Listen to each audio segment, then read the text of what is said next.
Assalamualaikum warahmatullahi wabarakatuh. Saya Nur Faraliana binti Halim, nombor matrik KID 21050459 bersama sahabat perjuangan saya Nur Ainanisa binti Indar Sahril, nombor matrik KID 21050404. Kami ingin mengupas sedikit sebanyak tentang tajuk pergolakan rumah tangga berkaitan dengan ilak, zihar dan li'an. Yang pertama, tajuk zihar. Pengertian zihar. Zihar diambil daripada perkataan az-zahru, dari segi bahasa pula bermaksud belakang. Zihar adalah apabila suami berkata kepada isterinya, "Bagiku engkau seperti belakang ibuku." Zihar pada istilah pula bermaksud seorang suami menyamakan isterinya dari sudut pengharaman dengan seseorang daripada mahramnya seperti ibu, adik-beradik perempuannya. Orang Arab pada zaman jahiliah menganggap zihar sebagai satu daripada talak. Tetapi Islam memberikannya satu tanggapan lain dan menentukan beberapa hukum yang lain selain talak. Malah, menurut Kamus Dewan edisi keempat, zihar adalah perbuatan suami melafazkan kata-kata yang menyamakan salah satu anggota isterinya dengan ibunya atau mahramnya, sehingga haram suami tersebut menyetubuhi isterinya. Dalam keadaan demikian, si suami wajib membayar kifarah zihar. Ia dinamakan sebagai zihar kerana merujuk kepada perbuatan yang berasal daripada perkataan suami menyamakan isteri dengan anggota belakang ibunya. Aspek penyamaan yang dibuat itu menggambarkan seolah-olah isterinya haram disetubuhi seperti mana haramnya ia menyetubuhi ibu kandungnya sendiri atau mahramnya yang lain. Dalil zihar. Zihar adalah sesuatu perbuatan yang diharamkan oleh syarak ke atas suami. Jika ia berlaku, maka wajib ke atas suami itu untuk membayar kafarah, iaitu denda. Sebagaimana firman Allah Subhanahu wa taala dalam surah Al-Mujadalah ayat 2. Hal ini dijelaskan di dalam Al-Quran yang bermaksud, orang-orang yang ziharkan isterinya dari kalangan kamu adalah orang-orang yang bersalah kerana isteri-isteri mereka bukanlah ibu-ibu mereka. Ibu-ibu mereka tidak lain hanyalah perempuan-perempuan yang melahirkan mereka, dan sesungguhnya mereka dengan melakukan yang demikian memperkatakan suatu perkara yang mungkar dan dusta. Dan ingatlah, Allah Maha Pemaaf lagi Maha Pengampun. Surah Al-Mujadalah ayat 2. Hukum zihar. Zihar adalah haram dan satu daripada dosa besar. Allah menamakannya dusta atau mungkar. Dengan lebih jelas lagi, merujuk kepada ayat di atas, zihar disifatkan sebagai ucapan yang mungkar lagi dusta. Keduanya itu merupakan suatu bentuk keharaman yang menjadikan zihar dalam maksudnya yang sebenar adalah haram hukumnya. Manakala di dalam kitab Al-Majmu' Syarah Al-Muhazzab disebutkan hukum zihar adalah haram dan termasuk daripada dosa besar, dan siapa yang melakukannya dianggap berdosa dengan ijma'. Dari segi tafsiran pula, tafsiran yang dikemukakan oleh para musafir berkenaan ayat ini, di antaranya ialah Imam Al-Qurtubi rahimahumullah pula mengulas ayat ini dengan katanya, hakikat zihar adalah menyerupakan bahagian belakang dengan bahagian belakang, iaitu menyamakan bahagian belakang yang halal kepada bahagian belakang yang haram. Oleh yang demikian, para ulama telah ijma', iaitu bersepakat bahawa sesiapa yang mengatakan kepada isterinya, "Kamu ke atas aku seperti bahagian belakang ibu aku," merupakan seorang yang melakukan zihar. Manakala kebanyakan ulama pula berpendapat zihar berlaku sekiranya seorang suami berkata kepada isterinya, "Kamu ke atasku seperti belakang anak perempuanku atau belakang adik-beradik perempuanku," dan selainnya dari kalangan mahram. Hukum selepas jatuh zihar. Haram menyetubuhi isterinya yang diziharkan kecuali setelah dibayar kifarah, iaitu denda. Ini adalah pandangan jumhur. Menurut tertibnya, kifarah adalah membebaskan seorang hamba, puasa atau memberikan sedekah. Bentuk zihar. Zihar terbahagi kepada 3 bentuk, iaitu yang pertama, zihar mutlak seperti kata suami kepada isterinya, kamu seperti ibu aku, atau hidung kamu seperti hidung ibu aku. Yang kedua, zihar secara taklik seperti kata suami kepada isterinya, kalau kamu pakai blouse itu, aku nampak kamu macam adik perempuanku. Yang ketiga, zihar sementara seperti kata suami kepada isterinya, pada bulan puasa, kamu macam ibuku. Rukun zihar. Rukun zihar ada 4. Yang pertama, suami yang menziharkan. Yang kedua, isteri yang diziharkan. Yang ketiga, orang yang diziharkan. Yang keempat, lafaz zihar. Kesan zihar. Haram melakukan persetubuhan sebelum membayar kafarah idfaqan, iaitu penebusan. Berkata jumhur ulama selain dari Syafi'iyah, haram semua jenis istimta seperti sentuhan, kucupan, memandang tempat-tempat yang menggairahkan selain dari muka dan 2 tapak tangan dan semua tubuh badan serta kecantikannya. Sementara pendapat Syafi'iyah pula, haram dengan sebab zihar itu ialah jima', iaitu melakukan persetubuhan sahaja dan bukan perbuatan-perbuatan lain sebagai mukadimah untuk melakukan persetubuhan seperti bercumbuhan, panggung-membanggung dan mubasyarah selain dari faraj sehingga membayar kafarah. Isteri berhak meminta suami yang menziharkannya itu untuk mempersetubuhinya kerana itu adalah haknya, dan isteri juga berhak menghalang suami dari bercumbu-cumbuhan dan mempersetubuhinya sehingga dia membayar kafarah. Kewajipan qadhi untuk memastikan dia membayar kafarah bagi menolak kemudaratan terhadap isteri. Apabila telah berlaku zihar, maka suami diharamkan bersetubuh dengan isterinya kecuali setelah membayar kifarah, iaitu denda. Hikmah zihar. Sebagaimana yang diketahui, di zaman jahiliah bahawa seorang suami bila berkata kepada isterinya, awak dengan aku sebagai belakang ibuku, ini adalah kerana ia bermaksud untuk mengharamkan isterinya itu hidup bersamanya buat selama-lamanya. Oleh itu, ini adalah merupakan satu keburukan dan penyiksaan terhadap kaum perempuan. Syarak telah melarang perbuatan yang demikian dan menganggap sebagai suatu perkara yang mungkar dan dusta, sebagaimana tersebut dalam ayat di atas.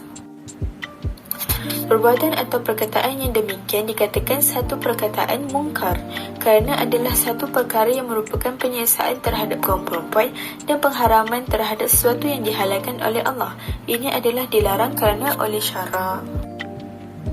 Adapun perkataan tersebut dikatakan dusta semata-mata adalah disebabkan kerana isteri itu bukanlah ibu dan tidak mempunyai persamaan langsung di antara keduanya.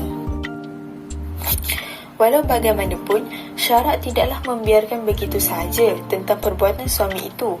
Malah, syarak akan mengambil tindakan terhadap suami yang melakukannya, iaitu diwajibkan membayar kifarah, supaya terelak dari mengulangi kembali perbuatan tersebut.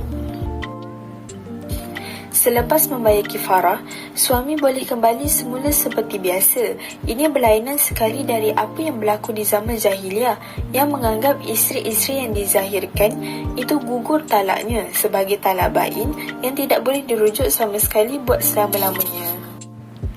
Kesimpulan zihar: menyamakan rupa hidung isteri dengan rupa dan hidung ibu tidaklah jatuh zihar. Bagaimanapun, menyamakan punggung isteri dengan punggung ibunya sabit jatuh zihar. Ila. Pengertian ila. Ila daripada segi bahasa berasal daripada perkataan al-aliyah yang bermaksud sumpah.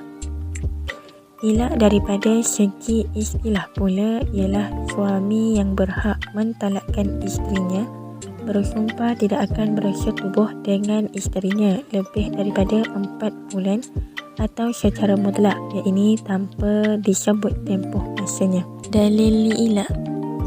Dan janganlah orang-orang yang mempunyai kelebihan dan kelapangan di antara kamu bersumpah bahawa mereka tidak akan memberi bantuan kepada kaum kerabatnya dan orang-orang yang miskin. Surah An-Nur ayat 22. Hukum ilah. Jika suami bersumpah tidak akan bersetubuh dengan isterinya secara mutlak atau selama lebih daripada 4 bulan, dia telah melakukan ilah terhadap isterinya. Terdapat beberapa hukum syarak berkaitan dengan ilah tersebut. Hakim hendaklah memberi peluang selama 4 bulan kepada suami bermula dari hari dia bersumpah. Ini akan memberi peluang kepada suami untuk menarik balik sumpahnya dan membayar kafarah sumpah atau menceraikan isterinya jika dia tidak mahu rujuk dan tidak mahu membayar kafarah sumpah. Jika suami tetap dengan sumpah setelah tamat tempoh 4 bulan dan memudaratkan isterinya, hakim berhak mengambil salah satu tindakan berikut. Pertama, memaksa suami menarik balik sumpahnya dan kembali semula kepada isterinya serta membayar kafarah sumpah jika dia bersumpah dengan nama Allah atau bersumpah dengan salah satu sifat Allah. Jika dia bersumpah untuk melakukan sesuatu atau bersedekah dengan sesuatu, dia hendaklah melakukannya. Kedua, memaksa suami menceraikan isterinya jika dia enggan menarik balik sumpahnya dan tetap berpegang dengan sumpahnya. Sekiranya suami enggan melakukan salah satu daripada perkara di atas, hakim hendaklah menjatuhkan talak satu bagi pihaknya. Itu adalah hak hakim untuk mengelakkan kemudaratan berlaku kepada orang lain dan tidak ada cara lain melainkan dengan hakim menjatuhkan talak bagi pihaknya. Ketika itu hakim menggantikan tempat suami dalam menjatuhkan talak. Masalah ini sama dengan masalah membayar hutang dan menjelaskan hak-hak yang berbentuk harta. Tindakan tersebut dilakukan jika suami tidak mempunyai keuzuran yang menghalangnya dari melakukan persetubuhan. Jika suami mempunyai keuzuran seperti sakit atau sebagainya, dia hendaklah diminta menarik balik sumpahnya dengan lidahnya sendiri seperti dia berkata, "Jika aku mampu bersetubuh, aku akan menarik balik pendirianku dan sumpahku." Kesimpulan, ilah merupakan tempoh sumpah suami tidak akan bersetubuh dengan isteri atas hal yang tertentu. Dalam tempoh masa yang diberikan iaitu 4 bulan, suami diberikan peluang untuk kembali kepada isteri atau menceraikan isteri agar tidak memudaratkan isterinya. Dengan ilah mengajar dalam hidup berumah tangga perlu berhati-hati dengan setiap tindakan, kerana sumpah adalah sesuatu yang agak serius dan agar tidak mementingkan diri sendiri kerana akan menyebabkan memudaratkan hak isteri. Tajuk li'an. Pengertian li'an dari segi bahasa ialah laknat. Dari segi istilah, sumpah suami yang disertakan dengan laknat dari Allah untuk menolak hukuman qazaf disebabkan tuduhan zina terhadap isteri atau menafikan nasab. Li'an berlaku apabila terjadinya qazaf iaitu suami menuduh isterinya berlaku zina atau menafikan anak yang dikandungkan oleh isterinya sebagai anak. Li'an ialah sumpah seorang suami apabila dia menuduh isterinya berzina tanpa mempunyai 4 orang saksi kecuali dirinya sahaja. Maka hendaklah dia bersumpah 4 kali bahawa dia adalah orang yang benar dan pada kali kelimanya bahawa dia akan dilaknat Allah jika dia berdusta.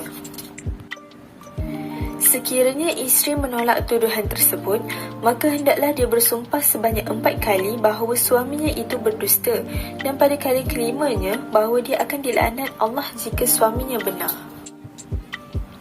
Li'an ianya berlaku apabila seseorang suami bersumpah menuduh isterinya melakukan zina dan isterinya juga bersumpah menafikan tuduhan suaminya itu. Dalil li'an. Dan orang-orang yang menuduh isterinya berzina padahal mereka tidak mempunyai saksi selain dari mereka sendiri, maka persaksian orang itu adalah 4 kali bersumpah dengan nama Allah. Sesungguhnya ia termasuk orang-orang yang benar, dan sumpah yang kelima bahawa laknat Allah atasnya jika ia termasuk orang-orang yang berdusta. Surah An-Nur ayat 6 hingga 7. Hukum li'an isteri berzina. Yang pertama, harus Suami harus menuduh isteri berzina jika isterinya tidak mengandung akibat penzinaan. Kedua, wajib. Jika isteri mengandung dan suami mengetahui anak tersebut bukan anaknya. Hikmah li'an. Terdapat beberapa hikmah li'an. Yang pertama, suami dapat mempertahankan kesucian nasabnya. Yang kedua, suami dapat cari penyelesaian secara adil. Yang ketiga, isteri dapat menjaga maruahnya. Kesan li'an. Jika suami, iaitu yang menuduh, enggan bersumpah, maka dia akan dikenakan hukuman qazaf dengan sebatan sebanyak 80 kali sebatan. Kedua, isteri wajib dikenakan hukuman hudud kesalahan zina kecuali dia juga melakukan li'an. Ketiga, hubungan perkahwinan mereka terbatal.